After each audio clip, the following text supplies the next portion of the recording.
Hello and welcome to DCTV's Primaries edition of Candidate Conversations. I'm Michele McCray, Member Services Coordinator here at DCTV. Today I'll be speaking with your candidates for delegate to the House of Representatives, mayor, city council chair, and other city council hopefuls from wards 1, 3, and 5. As a nonpartisan, nonprofit organization, DCTV will ask each candidate the same questions. We will allow about 5 minutes per response.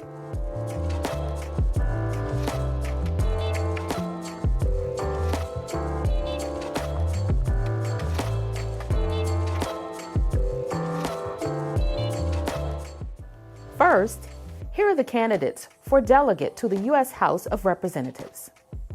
We have with us today Reverend Wendy Hamilton, who's running for the office of delegate to the U.S. House of Representatives. Welcome, Reverend Hamilton. Thank you so much for having me. Pleasure to be here. Glad you're here with us on Candidate Conversations. Let's get started. Our first question has to do with D.C. statehood. Do you support D.C. statehood? Absolutely, yes, I sure do.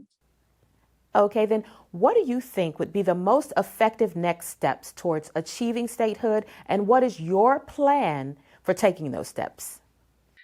So I believe that the next steps, of course, would be to ideally get our Democratic senators on board. I'd love to see the filibuster nixed so that we could get it passed. But even if the filibuster were nixed tomorrow, we would still need all 51 of our Democratic senators. And right now, Joe Manchin, Kirsten Sinema, and even Angus King, who's an independent who caucuses with the Democrats, have yet to sign on as co-sponsors. So I would work very diligently to get them on board and also push for the ending of the filibuster. But in a perfect world, I don't believe statehood is a partisan issue. The partisan issue that it's become, it's a human rights issue. It's a racial justice issue. So I would also work to try to get some potentially friendly Republicans on board to talk about statehood, maybe a Lisa Murkowski or a Mitt Romney, because at the end of the day, this is the foundation of what America was founded on, taxation without representation. And yet 690,000 residents, mostly Black and brown here in DC, do not have representation. I was fortunate early on in the campaign, as I was doing my research and putting my statehood policy platform together, to see an article by a gentleman in DC who referred to himself as a Republican for statehood. His name is Mike Bekesha, and he's a part of the Republican Party here in DC. But he talked to me, I reached out to him like, hey, I didn't know Republicans for statehood existed in DC, but that's all right. I reached out to him. We talked a little bit about the non-ideological nature of statehood and why it was important. And so we decided to write an op-ed together early on, a bipartisan op-ed to talk about why DC statehood is a patriotic issue. And he gave me some insight on how to sell statehood, if you would, to a Republican audience, because that's what we would like to have. I'd like to be able to forge some relationships and get some bipartisan support for it. And I've been able to do that, at least here in DC. So I've demonstrated that I'm willing. Great. Now, Reverend Hamilton, what do you think are the most important current initiatives or bills in Congress directly affecting DC, whether approved or pending? What do you think is their expected effect on DC, and what are your plans for addressing them? Well, again, of course, the voting rights is not necessarily pending, but it's a fight that's ongoing. So that is front and center as far as DC is concerned, and those are important. But also the bills around criminal justice, the George Floyd Police Reform Act is one that has come back up. I believe it was Representative Karen Bass out of California who put that forward to begin to address police reforms. And we know in DC, there's been a lot of conversation about the crime rates and how they're going up, unfortunately, and what can be done. So from a federal perspective, some of the things that are included in the George Floyd Policing Act, I think would be very helpful to help us address our rising crime issues here in DC. There are other bills like the Equality Act. There are a lot of things that are on the other side of the filibuster, so the Equality Act, which is, would provide protections for our LGBTQ plus community and make sure that they are protected from discrimination and harassment in the workplace. And then also, equal pay. All of the things that we need to help us function and be better while we work on statehood and while we wait for statehood to manifest are being held up. And so those are just some of the present bills that I would begin to champion. I would also like to introduce my own legislation once I got to the delegate role that would explore bringing universal basic income to Washington, D.C., because I also know that we are still currently struggling coming out of the pandemic. Folks need money. And so I'd love to see recurring monthly cash payments introduced, similar to what we did with the child tax credit, but extending that to DC residents. And so I feel like those are the types of legislation I would certainly support and get behind, because those would have a direct, tangible impact on DC, even while we're waiting for statehood to manifest. Reverend Hamilton, now for our last question, what else would you like voters to know about you or your vision for DC? I would like voters to know that I am someone who is not just a politician seeking office. Actually, I'm the direct opposite. I'm a regular everyday mother. I'm a minister. I'm a new grandmother. I'm a social justice advocate, but I have a love for this city that runs very deep. I've been here over 30 years. I'm a two-time graduate of Howard University. I got both my undergraduate and my seminary degree from Howard School of Divinity. My day job is in DC public schools. I work directly with families from all 8 wards of our city. I help them address and overcome attendance issues and truancy issues. So having the opportunity to work with families in this city from all 8 wards, because even though the school where I work is located in Ward 5, we get kids from all 8 wards because of the DC lottery process. So that has given me an insight and a connection to DC families that not a lot of people get to have that haven't lived here their entire lives. And so what I want people to know is that I'm coming from a place of not just wanting to represent you, I am you. And I feel like I would be able to bring that authentic voice to bat and make sure that DC's needs are at the table. I have a lot of respect for Delegate Norton. I like to say to people, I'm not running against Delegate Norton, I'm running for DC. I'm running for this city. I do believe that DC deserves options. I believe democracy calls for that. And I also think that DC is ready for a new chapter and to explore, what the possibilities are. So I offer a new voice. I offer, a new vision and new possibilities to even build on the legacy that Delegate Norton has established. I'll do that, and I'll do that, with passion and conviction, because I love DC and I want to see us all thrive together.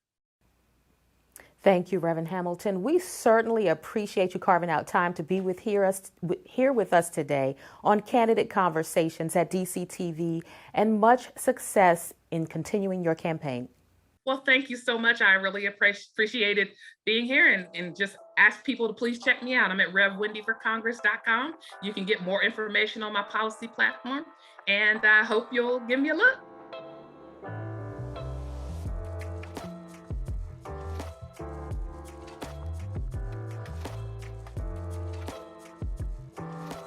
Today we have joining us Congresswoman Eleanor Holmes Norton, who's running for re-election for the seat of delegate to the U.S. House of Representatives.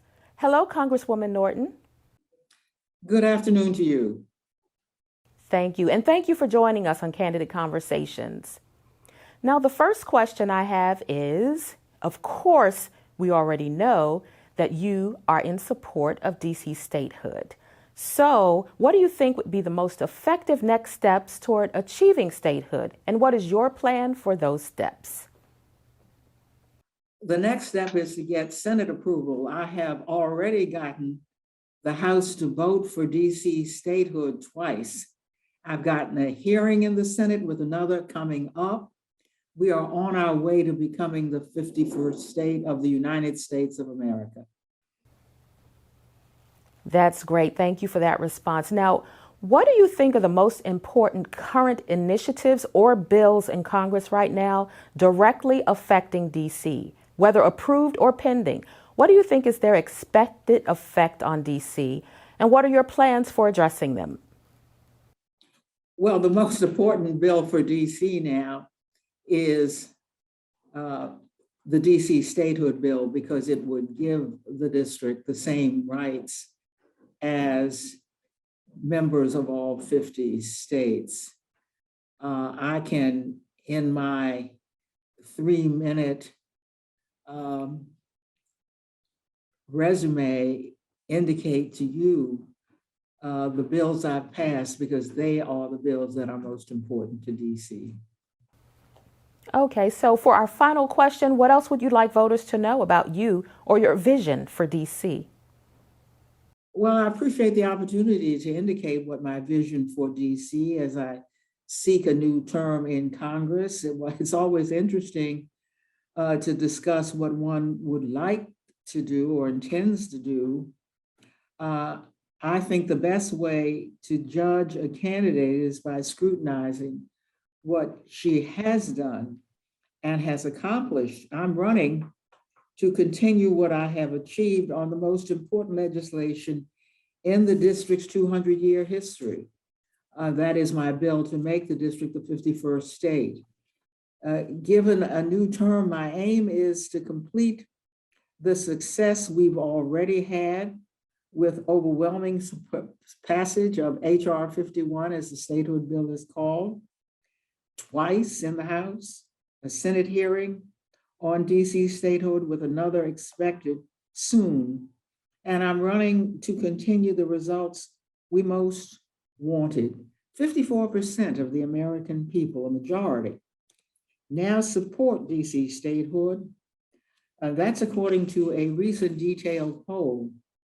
I'm also running to become chair of the Transportation and Infrastructure Committee.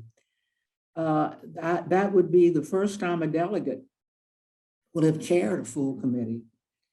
As chair of its largest subcommittee, I've played a major role in writing the new bipartisan Infrastructure Act, which included, by the way, $150 million additionally for Metro.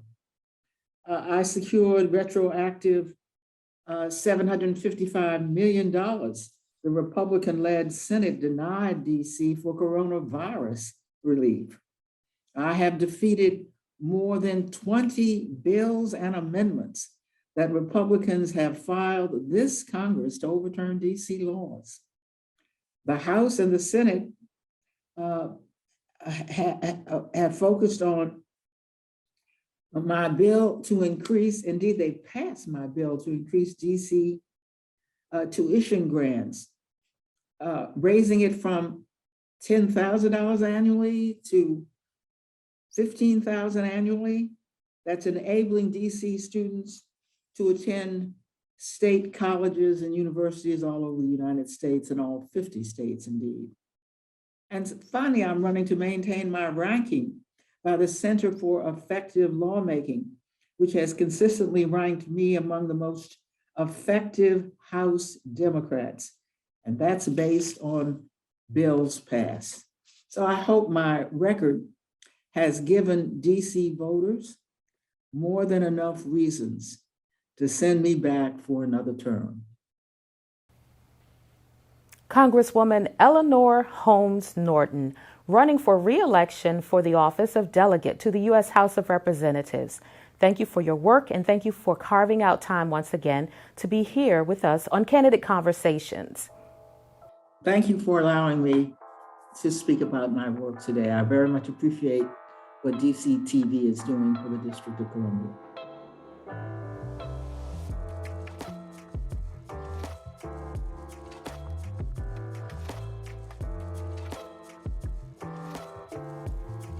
We have with us today Kelly Michael Williams, running for the office of Delegate to the U.S. House of Representatives. Hello, Kelly. Hello, how are you, Michele? I'm fine. Thank you so much for joining us at Candidate Conversations. Thank you for having me. Okay, so for our first question, it's regarding DC statehood. Do you support DC statehood? I do. Great. What do you think would be the most effective next steps towards achieving statehood, and what is your plan for taking those steps? I think the next best step for achieving statehood would be to recognize that right now we don't have the votes in Congress to actually pass statehood. So what I would look to do is take the issue to the people of the United States and take it specifically to those states, for those senators who have not signed on and joined the effort to have DC become a state. Because I believe that right now it's well over, I think 53 or 54% of the nation supports DC becoming a state. And I believe that if we can take the issue to the people and let them and have them support us and rally behind us, we can finally get the constitutional amendment that we need.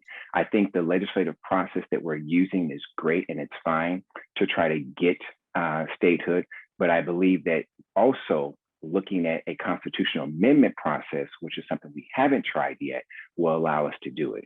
Many of the residents of the District of Columbia may know that we've been looking to do statehood for well over 150 years and have tried it over 100 times to accomplish, and we haven't been able to do so. And I believe now that this nation is behind us, it's something that we can do and we can take it to them. 700,000 Washingtonians pay more federal taxes than 17 other states. The federal government uses that money, and yet they treat us like a stepchild. I believe that if we take it to their constituents and talk to their constituents about the issue of representation without, or taxation without representation, they understand that. And they will also understand the idea, the fact that we should have a vote in Congress, just like they have that vote. And so I believe that if we do that, and we do it just as we've done when we asked, come to DC and come visit DC, let's put together a campaign for statehood and take it across the country so that they can come. So visitors, when they come to DC, we express to them and explain to them the importance of why we need statehood, and we allow them to help us get to our end goal. Now, Kelly, for our next question, what do you think are the most important current initiatives or bills in Congress right now directly affecting DC, whether approved or pending? What do you think is their expected effect on DC, and what are your plans for addressing them? Well, I think one of the issues is recently the Republicans said that they want to try to take away our home rule because of our homeless issue and our crime issue. Well, as a homeless survivor and having that as my platform, as well as reducing crime, I think addressing those issues is key. But what I don't agree with is someone who doesn't live in our city, does not have authority necessarily over us, although Congress does have the authority over the district, but these particular senators that I'm referring to live in other states and have their own issues that they need to address. So what I would do is, one, I would fight, as we say, fight like hell to make sure that they do not get that authority to be able to take away our home rule, because we've already been fighting for that and have been able to secure a portion of that for the last, 50, 60 years. More so than anything else that we need to have is home rule over our agenda, over our budget, and over our laws. And so being able to fight them for every effort to block them from being able to introduce any more legislation, or have Senator, like I think his name is Adams, be able to stop us from being able to tax our own, be able to issue our own taxes. These are issues where I will be in Congress fighting vigorously to make sure that we can stop. We need to be able to stop them at the border, as they say, from being able to stop us from doing what we need to do as a sovereign city and ultimately a sovereign state. Thanks for that response. Now, for our final question, what else would you like voters to know about you or your vision for DC? Thank you for asking that, Michele. I think one of the things that I really want the residents of the District of Columbia, the voters of the District of Columbia, to know is that as a homeless survivor and someone who's taking care of my son, the issues that I'm fighting for are the issues that I've lived. I recognize and understand intimately exactly what is going on with our homeless brothers and sisters out in the street. I have a kinship, if you will, an understanding, if you will, for understanding exactly what they're going through and what they're facing. The things that I have had to struggle through with my son at 3 when we were sleeping in the back of my car, the unemployment that I suffered, having to live on the street, all those things are things that I recognize that many of our residents in the District of Columbia are going through right now. And if they're not going through it, they're on the edge of having to go through it. And so I have an intimate knowledge, an intimate understanding, and a compassion for them to be able to address those issues. In addition to that, what I want them to understand is that I've worked in government at every level. I've worked at the local level, the state level, and the federal level. And I've been able to advocate policies for my community. And so I want them to know that not only do I have a passionate understanding, intimate understanding of what they're suffering and what they're going through, but legislatively and politically, I also have an understanding of what is necessary and what's needed. Having worked at all 3 levels and going from the state, local, and federal level of government, you get a chance to see the intricacies of government and how policies are addressed and how they're advocated for and how they're passed. That understanding and that ability for me to be able to address those issues and advocate on behalf of my residents here in the District of Columbia is something that I will strongly do. So I want them to know that I'm living what I'm going to advocate for. I've been through what I'm going to advocate for, and that I will do so with them in mind. I also want them to understand that we can't keep doing the same things over and over again and expecting different results. So what I'm going to ask them to do is have courage to change course. And I'm going to ask them to have that courage to change course on June 21st by electing me, Kelly Michael Williams, as the next delegate for the District of Columbia, because my professional and my personal experiences will ultimately carry me through, because I understand those needs and efforts that we have to address throughout this city. I don't know if you're aware, but we have over 6,000 homeless residents in the District of Columbia as of February of this year. Last October, we had over 250,000 district residents apply for unemployment. That's 1/3 of our city's population. We can't keep doing the same things over and over again, expecting different results. As a caregiver for my 82-year-old mother, I understand the need for family leave. So these are the things that I'm going to fight for. These are the things I'm going to advocate for. And these are the things that I have personal experience in, understanding what to do. So Washington, let's stop doing the same thing over and over again and expecting a different result. This time around, let's have the courage to change course. And on June 21st, I'm asking you to have that courage and vote for Kelly Michael Williams, because I believe that together we can make a difference. Kelly Michael Williams, running for the office of Delegate to the U.S. House of Representatives. Thank you so much for carving out time to be with us here today on Candidate Conversations at DCTV. Much success to you in continuing your campaign. Thank you, Michele. Appreciate it. Thanks so much. We thank all the candidates for joining us. The District of Columbia will be holding its primary elections on June 21st, 2022. We'll see you this fall ahead of the general election in November. For DCTV, I'm Michele McCray.